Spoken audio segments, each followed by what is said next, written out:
결과부터 말씀을 드릴게요. 여러분들 다들 알고 계신 것처럼 공소장 변경 허가 신청을 검찰이 했습니다. 거기에 대해서 내린 결론은 공소장 변경 허가 신청을 받아들이지 않겠다, 불허한다, 라고 답을 내렸고요. 이 과정에서 검찰 측에서는 좀 반발을 했습니다. 읍소라면 읍소고 반발이라면 반발인데 살짝 상호 간에 재판장과 검사와 서로 간에 좀 언성이 높아지기도 했고요. 결국에는 재판장이 좀 호되게 나무랐죠. 나무라고 검찰이 뭐 어쩔 수 있겠습니까? 저 검찰 깨갱해야죠. 다만 재신청을 할 수 있다 이런 여지는 좀 남겨놨고요. 공소장 변경 허가는 불허됐다.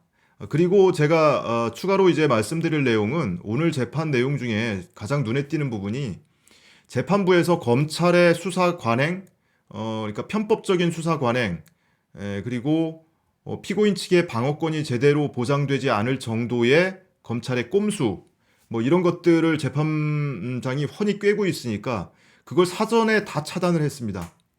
이미 검찰이 사용한 꼼수에 대해서도 재판 과정에서 짚었고요.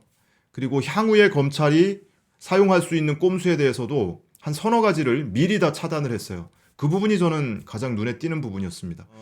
그러니까 공소장이라는 거는 육하 원칙에 의해서 누가 언제 어디서 무엇을 어떻게 왜 했는지 그거를 일목요연하게 정리를 하고 거기에 대해서 부연 설명을 하는 게 공소장입니다. 그런데 육하 원칙 중에 제가 하나하나 따져보니까 6가지 육하 원칙 중에 한 가지만 빼고 5가지는 다 달라졌습니다. 이렇게 보시면 좀 이해가 쉬울 텐데요. 자, 보시죠.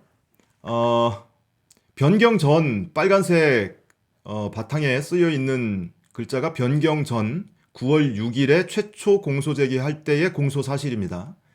그리고 오른쪽 회색 바탕에 있는 글씨 변경 후가 이번에 검찰이 공소장 변경 허가 신청을 하면서 적시한 공소 사실입니다. 자, 우선 육하 원칙에 의해서 누가 언제 어디서 무엇을 어떻게 왜를 가지고만 한번 살펴보죠.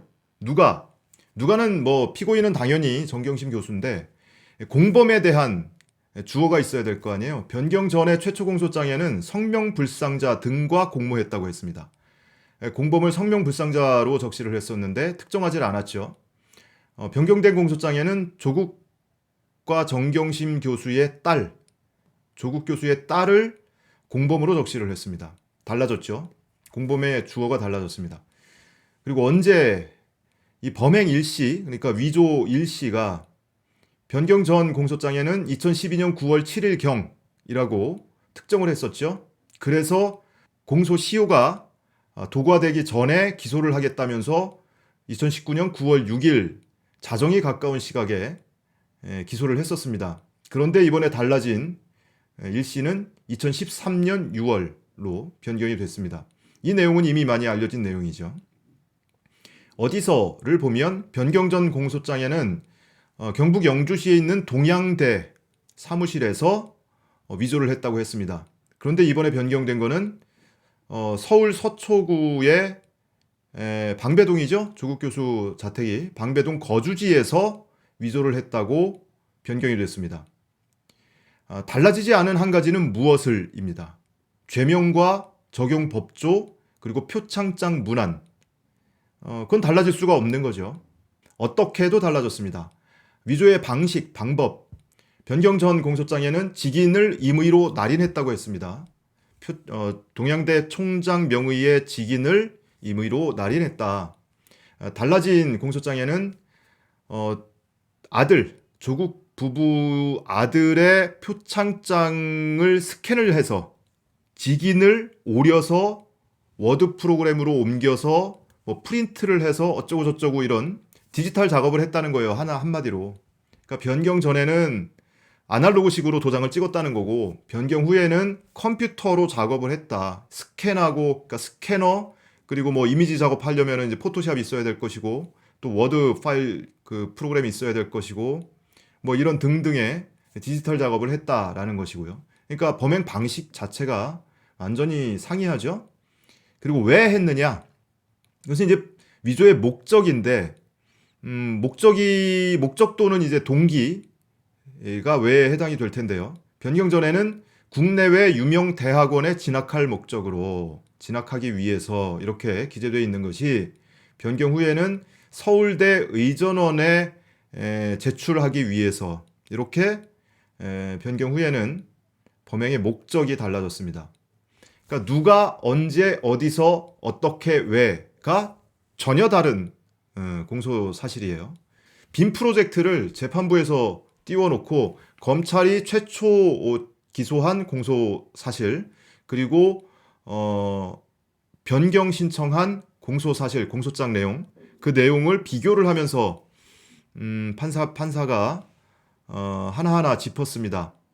대법원 판례를 볼 때 이 중에 하나 정도만 상이하다면 인정이 되는데 다 다르기 때문에 동일성을 인정하기 어렵다. 그래서 불허한다라고 공소장 변경 허가를 불허한다고 여기서 이제 못을 박았습니다. 검찰이 발끈했죠. 재판부 결정이 부당하다. 추가 기소권을 자신들이 추가 증거가 지난번 2차 준비 공판 때 공소장 변경 허가 신청을 할 때 증거 목록 변경 신청도 할 거냐고 재판부에서 물었었거든요.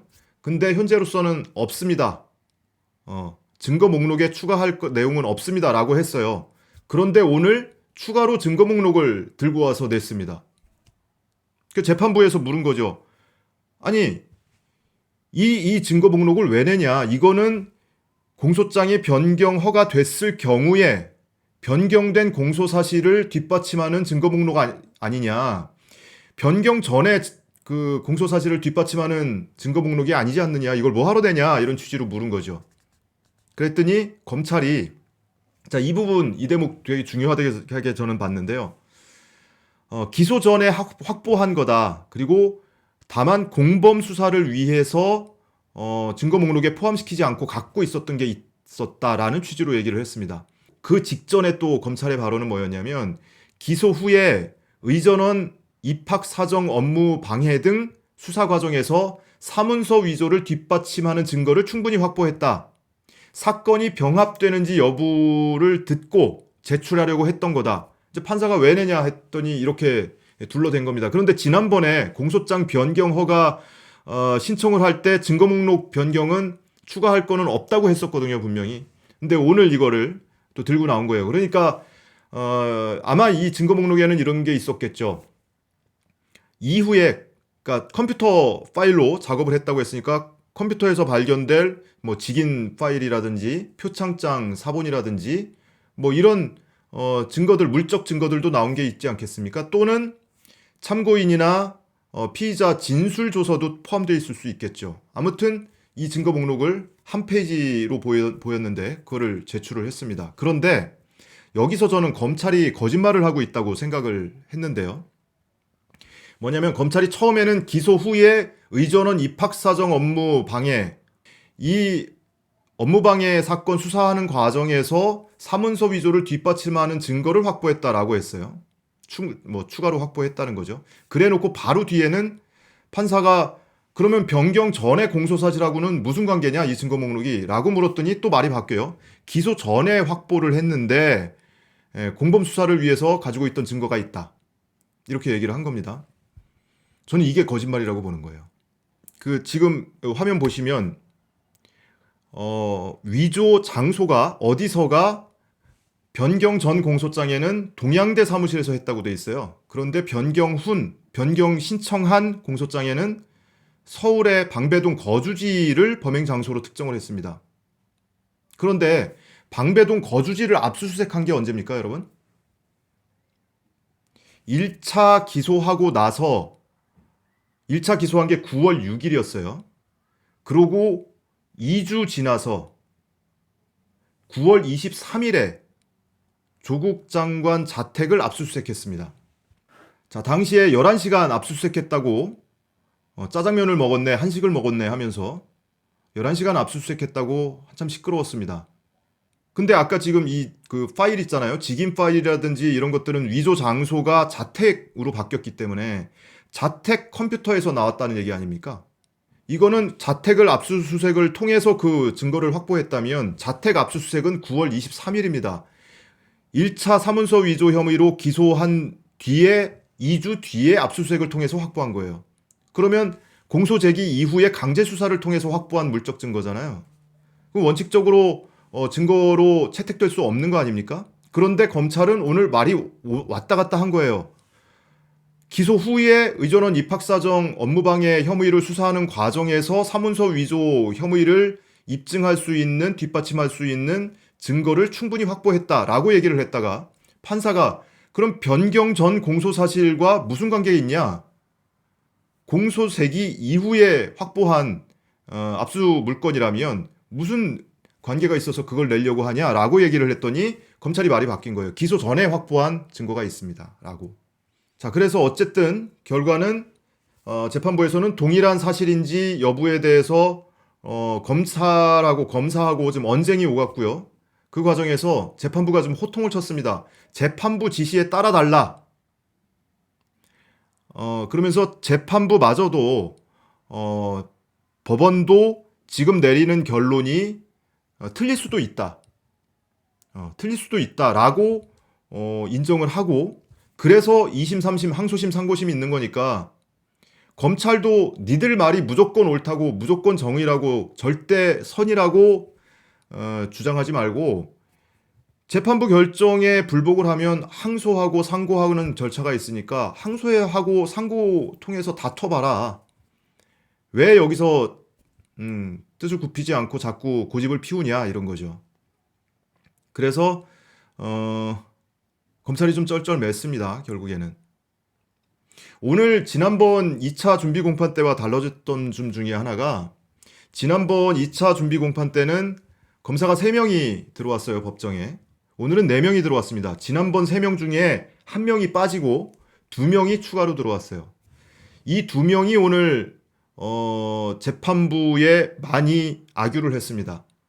또는 반박을 하기도 했고 아마 이분들이 뭐 누군지 제가 정확히 알 수는 없으나 직접 수사했던 검사들이 아닐까. 그래서 자칫하면 자기들이 기소한 사건 이거 공소 기각되거나 뭐 재판 제대로 해보지도 못하고 무죄 판결 나거나 이렇게 생겼거든. 그러니까 어떻게든 공소장 변경 허가를 얻어내려고 직접 투입된 게 아닐까 이렇게 추측을 해봅니다. 제가 검찰의 꼼수를 재판부가 한 서너 가지를 차단했다라고 말씀을 드렸죠. 과거의 꼼수가 있고 미래의 꼼수가 있습니다. 과거의 꼼수는 검찰이 9월 6일에 기소한 것 자체가 꼼수죠. 그런데 재판부에서 이거 안 받아들였잖아요. 너네가 어거지로 그렇게 대충 기소해놓고 자료 보강하고 증거 보강해서 증거 목록 변경하고 공소장 변경하고 이런 짓 그 관행처럼 해왔는데 그런 꼼수 이젠 안 통해. 이번엔 안 받아줄 테야. 이렇게 얘기를 한 겁니다. 오늘 공판에서도 추가 기소권에 대한 기록 열람 복사를 지연을 계속 하는 뉘앙스가 보였습니다. 왜냐하면 그 구속 사건 있잖아요. 14개 추가 기소권에 대해서 변호인 측에게 물었거든요. 재판부에서 다음 기일에 준비 공판을 할 수 있겠냐 했더니 변호인 측에서 아직 기록 열람 복사를 다 못했습니다.